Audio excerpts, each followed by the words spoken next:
सभी विद्यार्थियों को मेरा नमस्कार। कक्षा 12 में एक्सप्लेनेशन का टॉपिक चल रहा था।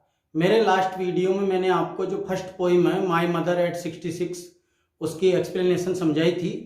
अब आज हम प्रारंभ करते हैं नेक्स्ट पोइम 2 इसकी एक्सप्लेनेशन।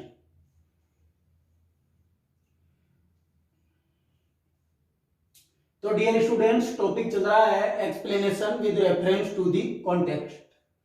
पोइम 2 है क्लास 12 में an elementary school classroom in a slum, और इसके पोइट है स्टीफन स्पेंडर। तो ये जो पोइम का नेम है इससे आप समझ गए होंगे कि गंदी बस्ती में प्राथमिक स्कूल के बच्चों का जो क्लासरूम है उसका इसमें वर्णन किया गया है, और इसके पोइट हैं स्टीफन स्पेंडर। तो गंदी बस्ती में जो गरीब बच्चे होते हैं वो अभावों का जीवन जीते हैं, दयनीय अवस्था में जीवन जीते हैं। तो वो चित्रण इस पोइम में किया गया है, और मैंने आपकी सरलता के लिए कोई सा भी स्टेंजा आ जाए इस पोइम का, मैंने इजी वे में आपके लिए लाइन्स तैयार की हैं। इनका आप एग्जाम में यूज कर सकते हैं अगर आपको इस पोइम के किसी भी स्टेंजा की व्याख्या लिखनी पड़े तो आइए अब इस टॉपिक को प्रारंभ करते हैं।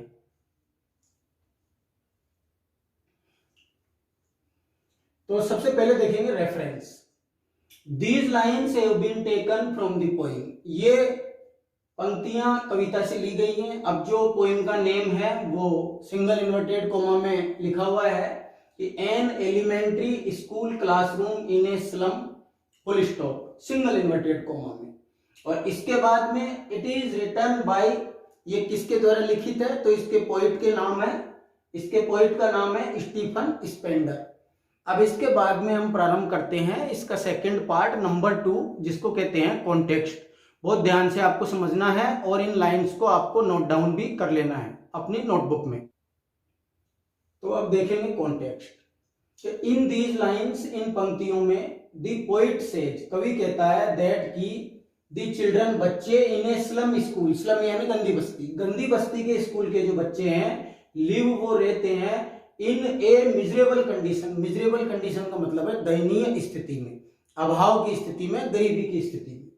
अब ही यहां पर चल रहा है पोइट के लिए कि ही इज टॉकिंग अबाउट, वो बात कर रहा है किसके बारे में, 2 चिल्ड्रन, 2 बच्चों के बारे में, एक लड़का है और एक लड़की है। ही इज टॉकिंग, वो बात कर रहा है अबाउट द फ्यूचर, भविष्य के बारे में, ऑफ द चिल्ड्रन, बच्चों का, स्टडिंग देयर, जो वहां पर पढ़ रहे हैं, अध्ययन कर रहे हैं।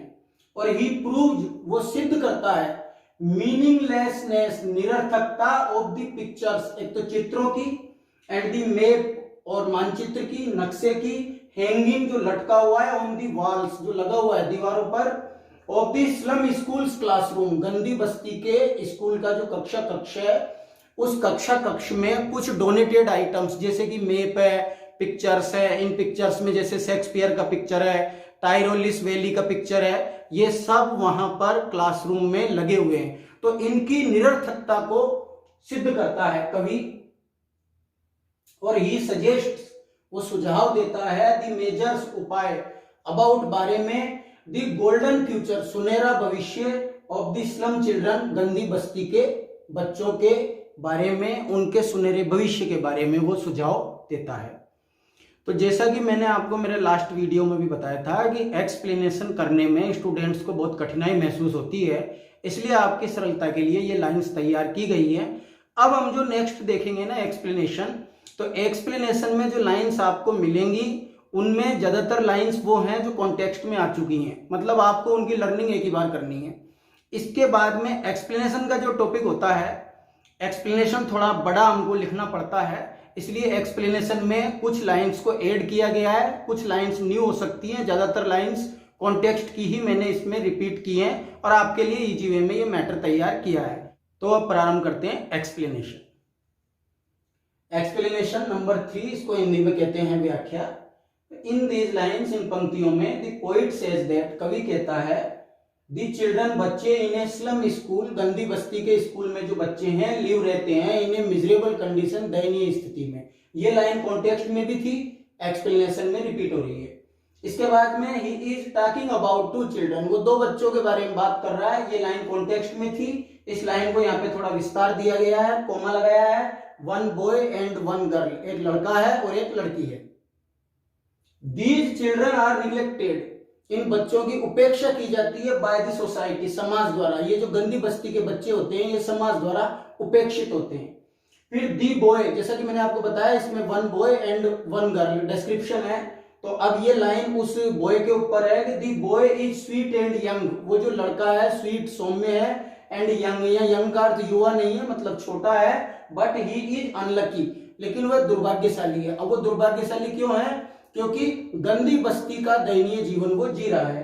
फिर उस लड़की के बारे में है नेक्स्ट लाइन कि दी गर्ल इज टायर्ड, वो जो लड़की है टायर्ड थकी हुई है, एंड इल और बीमार है।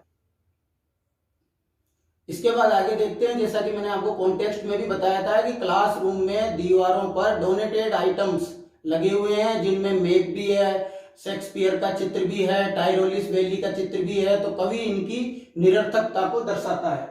तो देयर आर मेनी पिक्चर्स, अनेक चित्र हैं, on the walls of the classroom, classroom की दीवारों पर, सच एज जैसे कि एक तो शेक्सपियर का चित्र है जो ड्रामेटिस्ट है, और मैप मानचित्र है, टाइरोलिस वैली, वैली को हिंदी में कहते हैं घाटी, टाइरोलिस वैली इत्यादि ये चित्र है। इसके बाद में ये जो लाइन्स है ही प्रूव्ड, ये जो लाइन है ये कॉन्टेक्स्ट से ही रिपीट हो रही है कि ही प्रूव्ड, वो सिद्ध करता है मीनिंगलेसनेस, निरर्थकता ऑफ द पिक्चर्स, इन चित्रों की, एंड द मैप और मानचित्र की, हैंगिंग जो लटका हुआ है, ऑन दी वॉल्स दीवारों पर, ऑफ द स्लम स्कूल्स, गंदी बस्ती के स्कूल के क्लासरूम की। और ही इज टॉकिंग अबाउट, वो बात कर रहा है the future of the children, बच्चों के भविष्य की, स्टडी देयर जो वहां पर पढ़ रहे हैं, अध्ययन कर रहे हैं, ये लाइन भी कॉन्टेक्स्ट से रिपीट हो रही है। और ही सजेस्ट, वो सुझाव देता है, दी मेजर्स उपाय, अबाउट बारे में, दी गोल्डन फ्यूचर सुनहरा भविष्य, ऑफ दी स्लम चिल्ड्रन गंदी बस्ती के बच्चों का। तो जैसा कि आपने इसमें देखा कि कॉन्टेक्स्ट में जितनी लाइंस है वो लाइंस मैंने इस प्रकार से प्रिपेयर की है कि वो ऐसे के ऐसे एक्सप्लेनेशन में काम आ रही है, और 2-3 लाइंस इसमें ऐड हो रही हैं। तो इस प्रकार से ये जो पोइम 2 है, an elementary school classroom in a slum, अगर इसका कोई स्टेंज आता है और इसकी व्याख्या आपको लिखनी पड़ती है तो ये फिक्स्ड एक्सप्लेनेशन 3 पॉइंट्स में, नंबर 1 रेफरेंस, नंबर 2 कॉन्टेक्स्ट और नंबर 3 एक्सप्लेनेशन, इसकी आप लर्निंग कर सकते हैं। और इस कविता की कोई भी पंक्तियां अगर आती हैं तो आप ये व्याख्या लिख सकते हैं और मैक्सिमम मार्क्स प्राप्त कर सकते हैं। ये आपकी सुविधा के लिए इजी वे में मैंने ये मैटर तैयार किया है। आप इस मैटर को अपनी कॉपी में नोट डाउन कर सकते हैं। तो डियर स्टूडेंट्स, आज के लिए इतना ही। मेरा जो नेक्स्ट वीडियो होगा क्लास 12 के लिए, उसमें मैं नेक्स्ट पोएम की एक्सप्लेनेशन आपको समझाऊंगा। आई होप आपको ये एक्सप्लेनेशन का टॉपिक बहुत अच्छी तरह समझ में आ गया होगा। मेरे इस वीडियो को लाइक करें और इस चैनल को सब्सक्राइब करें और ज़्यादा से ज़्यादा शेयर करें। थैंक्स।